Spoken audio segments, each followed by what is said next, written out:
មុននឹងស្លាប់ធនជ័យបានផ្ដាំស្ដេចថាសោយត្រីព្រួលកំចោលស្រកាសោយត្រីប្រាកំចោលស្រកីស្លម្ជូរក្បាលត្រីត្រូវដាក់ម្ជូរសណ្ដាន់តើបណ្ដាំនេះមានអត្ថន័យយ៉ាងដូចម្ដេចខ្លះចូលពន្យល់ឲ្យបានក្បោះក្បាយសេចក្តីអត្ថាធិប្បាយរឿងធនជ័យគឺជាស្នាដៃមួយដែលប្រជាជនខ្មែរទូទៅនិយមចូលចិត្តដំណើរតគ្នាពីមាត់មួយទៅមាត់មួយមិនចេះដាច់ហើយគេបានដឹងថាធនជ័យបានបន្សល់ទុកនៅទស្សនៈទូលមានជាច្រើនដល់មនុស្សចំនួនក្រោយឲ្យធ្វើការត្រេះរិះពិចារណាដោយបណ្ដាំចុងក្រោយរបស់ធនជ័យបានផ្ដាំស្ដេចថាសោយត្រីព្រួលកំចោលស្រកាសោយត្រីប្រាកំចោលស្រកីស្លម្ជូរក្បាលត្រីត្រូវដាក់ម្ជូរសណ្ដាន់តើបណ្ដាំនេះមានអត្ថន័យយ៉ាងដូចម្ដេចខ្លះដើម្បីជាប្រតិបំភ្លឺដល់ការបកស្រាយប្រធានខាងលើឲ្យកាន់តែក្បោះក្បាយយើងក៏បីស្វែងយល់នៅអត្ថន័យនៃឃ្លាកន្លឹះជាមុនសិនសោយត្រីព្រួលកំចោលស្រកាសោយត្រីប្រាកំចោលស្រកីមានន័យថាកន្លែងដ៏មានឲ្យជារសរបស់ត្រីព្រួលគឺស្រកាឯត្រីប្រាស្ថិតនៅត្រង់ស្រកីបើយើងមិនដឹងហើយយកទៅចោលនោះនឹងធ្វើឲ្យខាតបង់នៅកន្លែងដោយឆ្ងាញ់នោះមិនខានឯឃ្លាថាសម្លម្ជូរក្បាលត្រីត្រូវដាក់ម្ជូរសណ្ដាន់មានន័យថាគេត្រូវរើសយកសណ្ដាន់មកធ្វើជាម្ជូរសម្រាប់ស្លម្ជូរក្បាលត្រីបើមិនដាក់ម្ជូរសណ្ដាន់ទេគឺធ្វើឲ្យបាត់នៅរសជាតិពិសេសរបស់ម្ជូរនោះដោយនេះប្រធានខាងលើចង់បង្ហាញនៅអត្ថន័យពីរយ៉ាងគឺបើតាមន័យចំសំដៅលើការដាំស្លដែលគេត្រូវដឹងពីកន្លែងឆ្ងាញ់របស់ត្រីនីមួយៗនិងត្រូវដឹងពីគ្រឿងផ្សំដែលអាចជួយឲ្យសម្លកាន់តែមានឱជារសហើយមិនបាត់បង់នៅរសជាតិពិសេសរបស់វាចំណែកន័យធៀបវិញគឺសំដៅដល់ការបំពេញអ្វីមួយកិច្ចការអ្វីមួយបើទោះជាការងារផ្ទះកំពេចកំពកក្តីឬការងារផ្សេងក្តីគឺត្រូវមានការជ្រើសរើសចាត់ចែងឲ្យបានត្រឹមត្រូវទៅតាមផ្នែកតាមជំនាញទោះនោះទើបធ្វើឲ្យការងារមានដំណើរការបានរលូនល្អនិងទទួលផលបានគប្បប្រសើរជាការពិតណាស់សោយត្រីព្រួលកំចោលស្រកាសោយត្រីប្រាកំចោលស្រកីស្លម្ជូរក្បាលត្រីត្រូវដាក់ម្ជូរសណ្ដាន់ជាទូទៅត្រីប្រភេទនីមួយៗតែងមានកន្លែងឆ្ងាញ់របស់វាខុសពីគ្នាតួយ៉ាងត្រីព្រួលឆ្ងាញ់ត្រង់ស្រកាឯត្រីប្រាឆ្ងាញ់ត្រង់ស្រកីបើគេមិនបានដឹងពីកន្លែងពិសេសរបស់វាហើយយកវាទៅចោលនោះគឺច្បាស់ជាខាតពុំខានព្រោះថាត្រីព្រួលមានស្រកាទន់ល្មើយខុសពីស្រកាត្រីឯទៀតដែលជាហេតុអាចឲ្យយើងបរិភោគបានយ៉ាងឆ្ងាញ់ពិសាដែលមិនខុសអំពីត្រីប្រាដែលមានស្រកីទន់ឆ្ងាញ់នោះដែរម្យ៉ាងទៀតស្ត្រីមេផ្ទះក៏គួរក៏បីចេះផ្សេផ្សំគ្រឿងទេសស្លស្លុកឲ្យបានត្រូវគ្រឿងផងដែរជាក់ស្ដែងគេអាចប្រើម្ជូរជាច្រើនមុខច្រើនបែបដើម្បីបង់ក្នុងសម្លម្ជូរដូចជាម្ជូរអំពិលម្ជូរកសាំងម្ជូរសណ្ដាន់ជាដើមប៉ុន្តែដើម្បីឲ្យសម្លនោះមានរសជាតិកាន់តែពិសេសគេត្រូវចេះជ្រើសយកម្ជូរមកដាក់ឲ្យត្រូវទៅតាមប្រភេទសម្លផងដែរជាធម្មតាបើគេស្លសម្លម្ជូរក្បាលត្រីគេត្រូវបង់ម្ជូរសណ្ដាន់បើដាក់ម្ជូរផ្សេងពីនេះនឹងធ្វើឲ្យសម្លនោះបាត់នៅរសជាតិពិសេសរបស់វាឬធំក្លិនឆ្អាបក៏ថាបានតាមន័យនេះយើងក៏អាចឃើញនៅការប្រៀបធៀបដែលបានបង្កប់នៅក្នុងឃ្លាទាំងនោះផងដែរ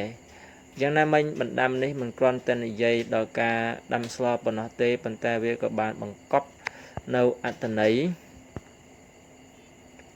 អប់រំដល់អ្នកគ្រប់គ្រងឬអ្នកដឹកនាំផងដែរពលគឺនៅក្នុងការដឹកនាំអ្នកដឹកនាំត្រូវចេះរើសមនុស្សមកប្រើឲ្យត្រូវតាមជំនាញដែលគេមានព្រោះមនុស្សម្នាក់សុទ្ធតែមានចំណុចល្អគុណសម្បត្តិខុសប្លែកពីគ្នាបើអ្នកដឹកនាំចេះចាត់ចែងការងារឲ្យបានសមរម្យទៅតាមអ្វីដែលគេចេះនោះការងារនឹង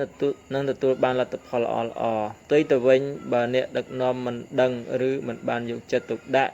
ទៅលើលក្ខណៈពិសេសរបស់សមាជិកទេនោះគឺអាចធ្វើឲ្យបាត់បង់ប្រយោជន៍ដោយសារតែមានធនធានហើយបែរជាមិនចេះប្រើប្រាស់មួយវិញទៀតយើងឃើញថាស្រកានិងស្រកីដែលពាសជំនាញខ្លួនត្រីប្រៀបបានដូចជាកោសិកាសង្គម ឬជនស្នេហាជាតិដែលតែងតែស្ថិតនៅពត់សង្គមដើម្បីរុំពត់សង្គមដើម្បីរងចាំការពារសង្គមនិងជាដង្ហើមសង្គមទំនុកបំរុងសង្គមដូច្នោះដែរបានន័យថាត្រីអាចដកដង្ហើមបានក៏ដោយសារស្រកីបីដូចជាសង្គមដែលអាចរីកចម្រើនបានក៏ដោយសារធនធានមនុស្សដូចគ្នារីឯសកា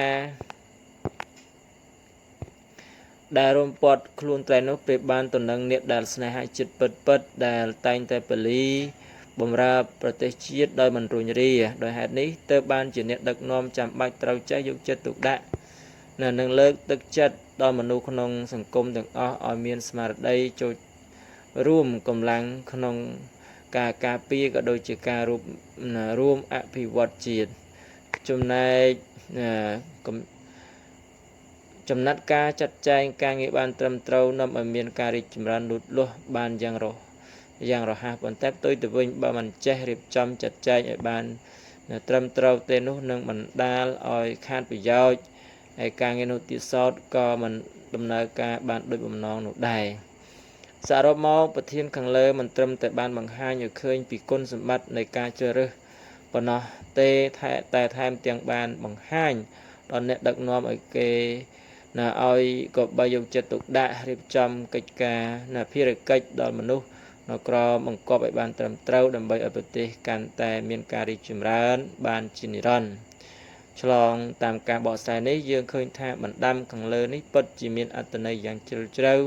ដែលអាចញ៉ាំងឲ្យមនុស្សចំនួនក្រោយជាពិសេសអ្នកដឹកនាំអាចយកទស្សនៈនេះមកពិចារណានិងអនុវត្តបានក្នុងភារកិច្ចប្រចាំថ្ងៃរបស់ខ្លួនបានឲ្យបានកាន់តែប្រសើរដូចនេះក្នុងនាមយើងជាយុវជនចំនួនក្រោយត្រូវខិតខំប្រឹងប្រែងរួមសាមគ្គីគ្នាថែរក្សាការពារអភិវឌ្ឍសង្គមជាតិឲ្យរីកចម្រើនទៅមុខជាដរាបតទៅ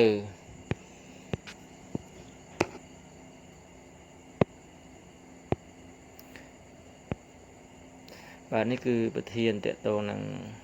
បណ្ដាំរបស់ទុនជ័យគឺមានប្រមាណប៉ុណ្ណេះដើម្បីឲ្យបងប្អូនបានសិក្សាឆ្វេងយល់និងក៏ដូចជាមានជាគំនិតនៅក្នុងការសរសេរនៅសំណេរតែងសេចក្តីណាអញ្ចឹងគឺយើងសរសេរទៅតាមអ្វីដែលគេបានលើកឡើងឲ្យបានត្រឹមត្រូវនោះនឹងធ្វើឲ្យបន្ទុករបស់យើងនឹងកាន់តែល្អប្រសើរហើយបើកាលណាតែយើងសរសេរខុសចាកអំពីអ្វីដែលគេបញ្ជាយើងបង្គាប់បញ្ជានៅក្នុងប្រធានឲ្យយើងសរសេរ